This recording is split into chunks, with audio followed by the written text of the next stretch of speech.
So, what is investment appraisal? Investment appraisal is one of the primary activities of a company. Companies may expand or diversify either by introducing a new product or entering a new business line entirely. And basically, investment appraisal is a decision making process of selecting and evaluating long term investment. So, for the advice of the management whether the company should replace the existing machine or not, so my advice is the management of the company should replace the existing machine with a new machine, because from the overview of the report, the payback period, which is 2.93 years, and MPV, which costs 175,787 ringgit 0.82 cent, are both positive, and it indicate that the investment will be profitable and it will generate more values than initial investment. And the new machine is expected to increase production capacity and meet the increasing demand for product. Furthermore, the old machine is obsolete and incurring high maintenance costs, which is not sustainable for the long term. For the project benefit and cost, we need to calculate the initial outlay, which we need to add the purchase price, freight cost, installation cost, and the working capital requirement. Next, we need to minus the sales proceed and the tax, and we will get the initial outlay, which is 748,750 ringgit.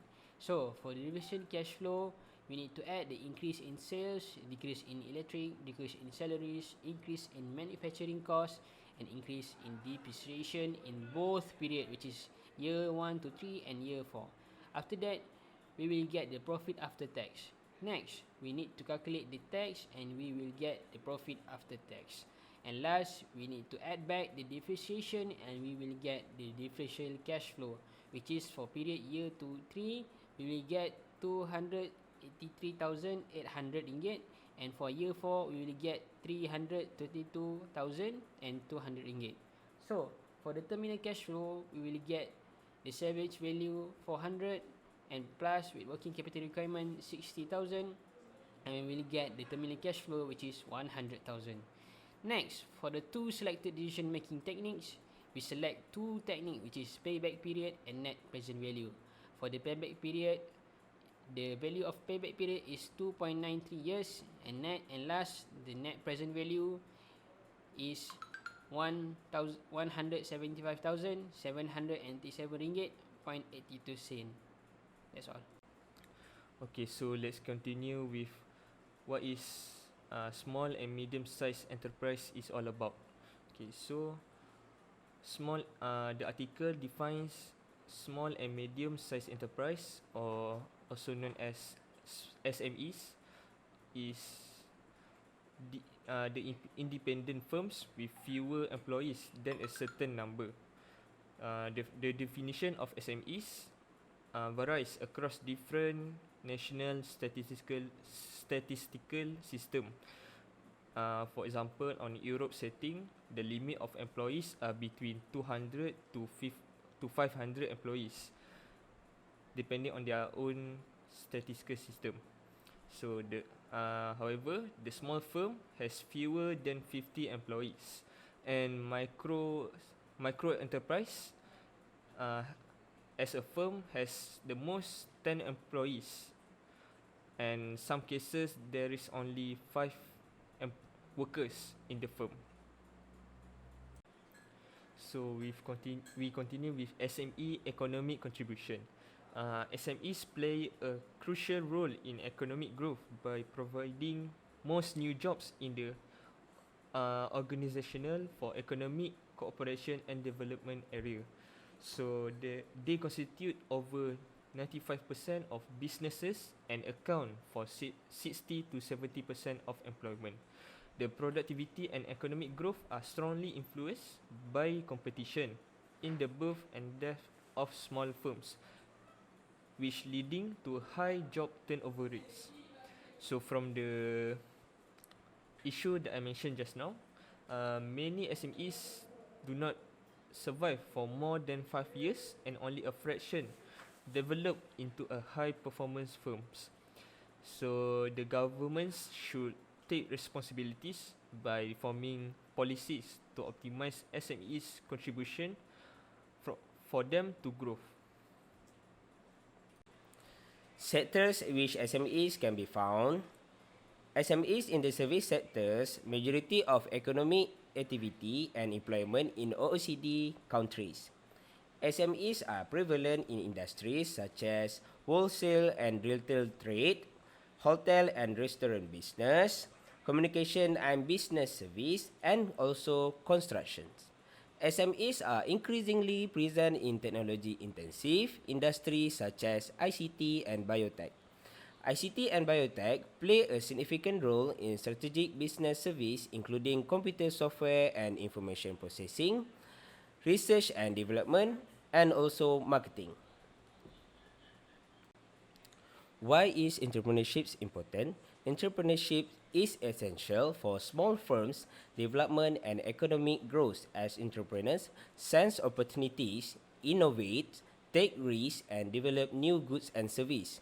However, the entrepreneurial process is influenced by social, cultural, and political factors. The number of women entrepreneurs is rising, but there are residual barriers to the growth of women-owned firms, and improved knowledge and data is needed to be addressed these barriers effectively. Increased participation of women-owned business in the global economy, financing and education, and also training that foster female entrepreneurship should be developed.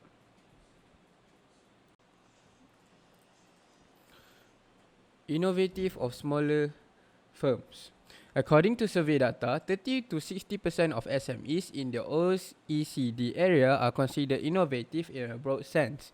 They tend to be less likely to conduct R&D than larger firms, but may be more likely to innovate in other ways such as product or service development, new organizational approaches and techniques to expand sales, public policies that constrain creativity, competition, risk-taking, and returns on investment are detrimental to innovation among SMEs. A subset of high-growth SMEs, which make up to the top 10% of growing firms, are exceptional innovators, creating jobs at a higher rate than larger companies and are often found in knowledge-intensive sectors. Region of intense economic activity and clustering and are part of formal and informal networks. These high-growth SMEs plays a pioneering role in developing new products and markets in sectors such as ICT and biotechnology and are at the forefront of the new economy. Type of SMEs financing that needed. Smaller firms often face funding gaps that impede growth due to factors such as lack of commercial experience, a high uncertainty, and difficulties obtaining financing from traditional lending institutions. Private equity markets have improved access to venture capital for SMEs, but there are significant differences across countries. Venture capitalists not only provide equity capital, but also management assistance, performance monitoring, and stage infusion of additional risk capital. The venture capital market is not only about financing, but also about managing information and agency problems between innovators, entrepreneurs, and financiers. Fostering an adequate flow of financing of small firms is crucial for enhancing entrepreneurship and creating a vibrant economy. Now I will expanding regarding to the question whether SME is active in global market. Smaller industry are increasingly becoming globalized, which means that it is growing interdependence of the world economies and others. It is said that 21% of the manufacturing SME are now internationally competitive. The contribution of SME are between 35% to 35% of the world export in manufacturing and account for small share of foreign direct investment. Other than that, government also provides support to help smaller firms participate in the foreign exhibition and trade fairs. Next, the question arises whether SME be a factor in electronic commerce. Internet-based electronic commerce offer opportunities for SME to expand their customer base, enter new markets, and streamline their operation. However, SME tend to adopt technology slower than larger firms. This could be due to lack of knowledge on electronic operation, inadequate skills, and high initial investment required. Despite this obstacle, many small businesses are shifting to electronic commerce, demonstrating the potential for success in this field. Moving on to the next slide, what should governments do to help SMEs grow? To support economic restructuring, government should encourage entrepreneurship and improve access to financing for SMEs. This can conclude encouraging the growth of secondary stock markets, lowering capital gains and dividend taxes, and allowing for the greater use of stock option for compensation. Governments can also work to reduce the burden of the smaller firm and promote enterprise cluster to enhance their performance and competitiveness. Finally, what is the role of OECD? OECD industry meets SME twice a year to discuss performance and policies. They work to improve SME statistics by collecting comparable cross-country data on smaller firms, including women-owned businesses, through more comprehensive business register without adding administrative or paperwork burdens to these enterprises.